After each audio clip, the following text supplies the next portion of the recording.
प्यारे प्यारे राधे प्यारे श्याम संग आएंगे राम आएंगे।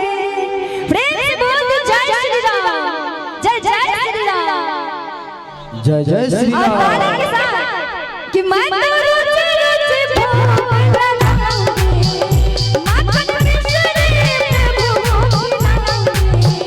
मैं तो रुचि रुचि भोग लगाऊंगी, माखन मिश्री भोग लगाऊंगी। प्यारे प्यारे राधे प्यारे श्याम संग आएंगे राम आएंगे।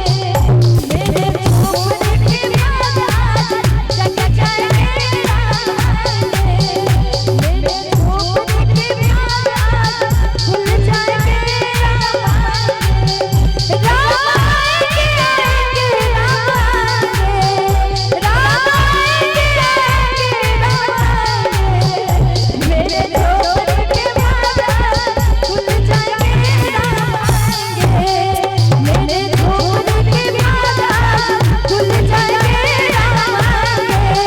मेरे झोपड़ी के बाजार जग जाएंगे राम आएंगे। मेरे झोपड़ी के बाजार खुल जाएंगे राम आएंगे। मेरे झोपड़ी के बाजार आज खुल जाएंगे राम आएंगे।